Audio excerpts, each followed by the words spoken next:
ఆమె చదవకుండానే క్రీస్తుని అంగీకరించిందా? డబ్బుల కోసం సోషల్ మీడియాలో బైబిల్ గ్రంథాన్ని, అలాగే క్రీస్తు ప్రభువారిని, క్రైస్తవ్యాన్ని తప్పుపడుతూ తప్పుడు బోధలు చేస్తున్న వారిని దయచేసి నమ్మకండి. దేవదాసీలుగా ఉన్నటువంటి కొంతమంది స్త్రీలు అక్కడ డాక్టర్లుగాను, నర్సులుగాను, అలాగే టీచర్లుగా కూడా. Praise the Lord. మన ప్రియుడును రక్షకుడైన యేసుక్రీస్తు వారి నామంలో మీ అందరికీ వందనాలు తెలియజేస్తున్నానండి. ఎలా ఉన్నారు? అందరు బాగున్నారా? క్లారిందా కోకిల అనే ఒక బ్రాహ్మణ స్త్రీ గురించి, ఆమె ఒక మిషనరీగా మనకు భారతదేశంలో ఆమె ద్వారా ఎలా రక్షించాడో మనము తెలుసుకున్నాం కదా. అయితే నేను ఈరోజు మరో బ్రాహ్మణ స్త్రీ అయినటువంటి పండిత రమాబాయి సరస్వతి గురించి ఈ వీడియోలో తెలియపరచడానికి దేవుడిచ్చినటువంటి ఈ సమయాన్ని బట్టి నేను ఎంతగానో ప్రభుని స్తుతిస్తున్నాను. కర్ణాటక రాష్ట్రంలో 1858 సంవత్సరంలో ఏప్రిల్ 23వ తేదీన మరాఠీ మాట్లాడే ఒక నిష్ట కలిగినటువంటి బ్రాహ్మణ కుటుంబంలో ఈమె జన్మించింది. ఈమె తండ్రి గారి పేరు అనంత శాస్త్రి. ఈయన సంస్కృత పండితుడు. ఇంట్లోనే ఆమెకు అంటే పండిత రమాబాయి గారికి సంస్కృతాన్ని నేర్పిస్తూ ఉండేవాడు. అలా ఆమె తన బాల్యం నుండే ఆమె సంస్కృతాన్ని నేర్చుకుంది. తన తండ్రితో పాటు పుణ్యక్షేత్రాలన్నీ కూడా దర్శించింది. రమాబాయి సరస్వతి గారు 12 సంవత్సరాలకే 18,000 శ్లోకాలను ఆమె నేర్చుకుంది. ఆ శ్లోకాలను ఆమె కంఠోపాఠంగా చెప్పేది. అందుకే ఆమెకు పండిత అనే బిరుదును కూడా ఇచ్చారు. 1876, 1878 నాటి కాలంలో ఒక గొప్ప కరువు అక్కడ ఏర్పడింది. ఆ సమయంలో కరువు వల్ల తన తల్లిని తన తండ్రిని కోల్పోయింది. అప్పుడు ఆమెకు 16 సంవత్సరాలు. తన సహోదరుడైనటువంటి శ్రీనివాసు అలాగే పండిత రమాబాయి గారు ఇద్దరు అనాథులుగా తల్లిదండ్రులను పోగొట్టుకుని జీవిస్తుండేవారు. ఆమె సంస్కృతం నేర్చుకోవడం వల్ల సంస్కృత గ్రంథాలని పఠిస్తూ భారతదేశమంతా తిరిగారు. భారతదేశమంతా పండిత రమాబాయి గారి కీర్తి కలకత్తాకి చేరుకుంది. పండితులు ఆమెను మాట్లాడడానికి అక్కడికి పిలిపించారు. కలకత్తా వెళ్ళినటువంటి పండిత రమాబాయి గారు చిన్ననాటి నుంచి తన తండ్రి గారి దగ్గర నేర్చుకున్నటువంటి ఆ సంస్కృతంలో చెప్పే 18,000 శ్లోకాలను కంఠోపాఠంగా చెప్పడం చూసి వారందరూ కూడా ఆశ్చర్యపోయారు. 1878లో కలకత్తా విశ్వవిద్యాలయంలో సంస్కృత రచనలపై ఆమెకు ఉన్నటువంటి జ్ఞానాన్ని చూసి ఆమెకు పండిత సరస్వతి అనే బిరుదును ఆమెకి ఇచ్చారు. 1880లో తన తమ్ముడైనటువంటి శ్రీనివాసు మరణించారు. తర్వాత ఆ సంవత్సరంలోనే తన భర్త గారైనటువంటి మేధ్వి గారు కూడా మరణించడం జరిగింది. వీరిద్దరిది కులాంతర వివాహము. వీరిద్దరికి కూడా కుమార్తె కూడా జన్మించింది. ఈమె పేరు మనోరమ. 1882లో కలరా వ్యాధి వలన ఆయన మరణించడం జరుగుతుంది. ఆ సమయము పండిత రమాబాయి గారికి తాను నేర్చుకున్నటువంటి సంస్కృతినివ్వలేదు, అలాగే ఆమెకి మనశ్శాంతిని ప్రసాదించలేదు. చిన్ననాటి నుండే అందరినీ పోగొట్టుకుని తన తల్లిని, తన తండ్రిని, తన సహోదరుని, ఇలాగ తన భర్తని, తన కూతుర్ని అందరినీ పోగొట్టుకున్నటువంటి ఈ పండిత రమాబాయి గారు అనాథగా ఒంటరిగా ఉన్నటువంటి సమయంలో తాను నేర్చుకున్నటువంటి హిందూ మత గ్రంథాల సారాంశం ఆమెకు బాగుగా తెలిసినా కూడా ఆమెకు అవి మనశ్శాంతి ఇవ్వలేదు. మనశ్శాంతి లేనిదై జీవితం మీద విరక్తి కలిగినటువంటి ఆ సమయంలో భారతీయ స్త్రీల అభ్యున్నత కొరకు ఆమె ఏదో ఒకటి చేయాలని నిర్ణయించుకుంది. ఆమెకున్నటువంటి ఆ పట్టుదల వల్ల విదేశాలకు వెళ్ళి ఆమె చదువుకోవాలనుకుంది. భారతదేశంలో ఉన్నటువంటి స్త్రీలను ఆమె ఏదో రకంగా ఆదుకోవాలంటే ఆమె ఉన్నతమైన విద్యా అర్హతల కొరకు చదువుకోవడానికి వెళ్లారు.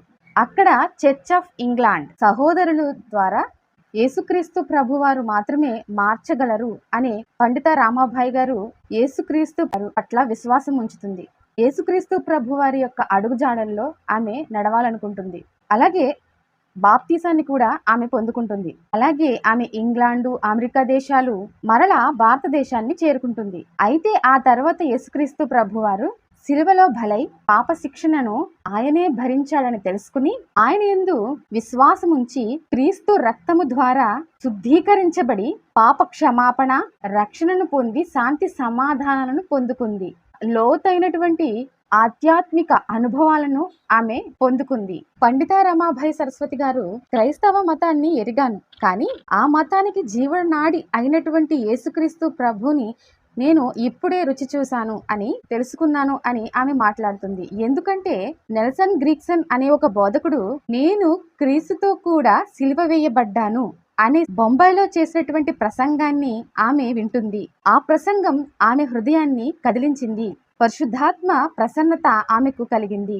యేసుక్రీస్తు ప్రభు ద్వారా రక్షించబడ్డాను అని అనుటకు ఏమాత్రమూ సందేహము లేదు అని ఆమె మాట్లాడారు. ఆమె చెప్పినటువంటి ఆ రక్షణ సాక్ష్యము ద్వారా 15 మంది ఆత్మీయ పిల్లలను ఆమె పొందుకుంది. ఒకరోజు ఉదయకాలమున పండిత రామాభాయ్ గారు ప్రార్థించుచుండగా 120 మందికి రక్షణ ఆశ్రయం ఇవ్వాల్సిందిగా ప్రభు చేత ప్రేరేపింపబడి ఆమె దేవుని యొద్ద ప్రార్థించింది.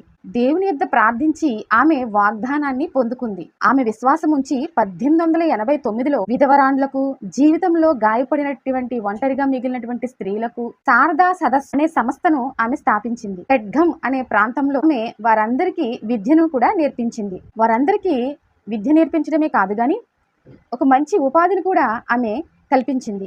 అక్కడే ఆమె ముక్తి మిషన్ ని స్థాపించింది. సామాజికంగా త్రోసివేయబడినటువంటి స్త్రీలకు తల్లిగా, స్నేహితురాలిగా ఆమె వారందరికీ క్రీస్తు ప్రేమను చూపించేది. వారందరూ కూడా ఆమెలో క్రీస్తు ప్రభు వారి ప్రేమను చూడగలిగారు. పండిత రామాభాయ్ గారు ఎద్దుల బండిలో వెళ్లి పరిసర గ్రామాలన్నీ తిరిగి వారందరికీ దేవుని గురించినటువంటి సువార్తను ప్రకటించేది. అంతేకాకుండా ప్రాముఖ్యంగా హిందూ దేవాలయాల్లో దేవదాసీలుగా మగ్గిపోతున్నటువంటి అక్కడ కొంతమంది స్త్రీలను విడిపించింది. అంతేకాదు వాళ్ళందరినీ కూడా ఈమె చేరదీసింది, చదువుకోవడానికి ప్రోత్సహించింది. సమాజంలో తల ఎత్తుకుని గౌరవంగా బ్రతకడానికి పండిత రామాభాయ్ గారు చేసిన కృషి అంతా ఇంతా కాదు.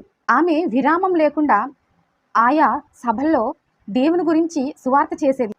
దేవుని గురించి చెప్తూ సువార్త చేస్తూ ఆత్మల సంపాదన కొరకు, ఆత్మల రక్షణ కొరకు ఆవిడ ప్రయాసపడేది. ప్రభు కొరకు ఇంకా ఎంత చేసినా చాలదు అని ఆమె మాట్లాడేది. ఆమె దగ్గర ఒక బైబిల్, అలాగే ఆమె కట్టుకునేటువంటి కొన్ని వస్త్రాలు తప్ప మరేమీ ఆమె దగ్గర ఉంచుకునేది కాదు. తన ప్రభువైన యేసుక్రీస్తు వారు ఐశ్వర్యవంతుడని, తన బిడ్డలకు అవసరం వాటన్నిటినీ పంపగలిగినటువంటి సమర్థుడని ఆమె విశ్వసించేది. ఆమె భాషాంతక వీరులలో ప్రథమ స్త్రీగా కూడా పండిత రామాభాయ్ గారు ఉన్నారు. మరి ముఖ్యంగా చెప్పుకోదగినది ఆమె బైబిల్ గ్రంథాన్ని మరాఠీ భాషలోకి తర్జుమా చేయించింది.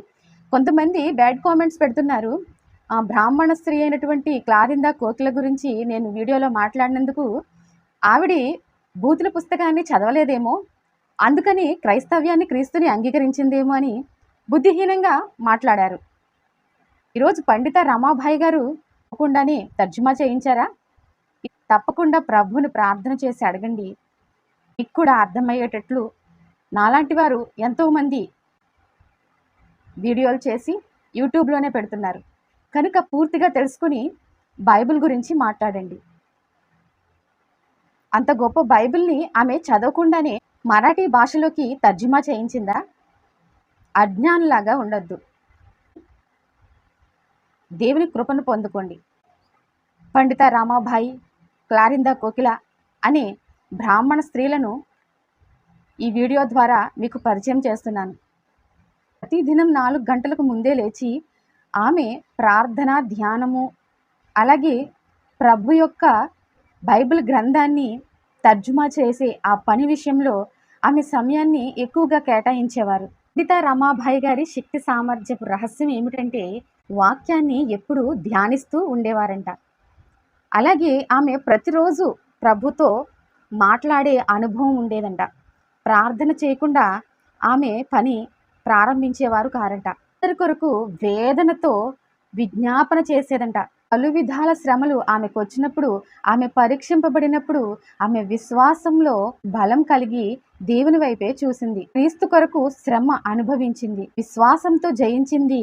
చివరికి 1922వ సంవత్సరంలో ఏప్రిల్ మాసంలో 64 సంవత్సరాలకే పండిత రామాభాయ్ గారు ప్రభునందు నిద్రించారు. పండిత రామాభాయ్ గారి దృష్టి ఎప్పుడు తన చుట్టూ ఉన్న మనుషుల వైపు గాని, తన పరిస్థితుల వైపు గాని, మిషనరీల మీద గాని ఆమె దృష్టి ఎప్పుడు కూడా లేదు. కేవలం ప్రభువైన యేసుక్రీస్తు వారి మీదనే ఆమె దృష్టి ఉండడం వల్ల ఆమె స్థాపించినటువంటి ముక్తి ఆశ్రమం ఇంకను అక్కడే కూడా ఉంది. ఆమె మరాఠీ భాషలో రాసినటువంటి ఎన్నో భక్తి గీతాలు ఈనాటికి కూడా ఆ పాటలన్నీ వాడుకలో ఉన్నాయి. ఆమెలో ఉన్న ప్రేమ, ప్రార్థన, విజ్ఞాపన, వేదన నేడు మనకి కూడా మాదిరిగా ఉన్నాయి. ఆచార సాంప్రదాయాలతో ఉన్నటువంటి ఎంతో నిష్ట కలిగినటువంటి బ్రాహ్మణ కుటుంబంలో దేవుని చేత వాడబడ్డారు. అలాగే భారతదేశంలో అణిచివేయబడుతున్నటువంటి స్త్రీలకు విముక్తి యేసుక్రీస్తు ప్రభువారి ద్వారా లభించింది.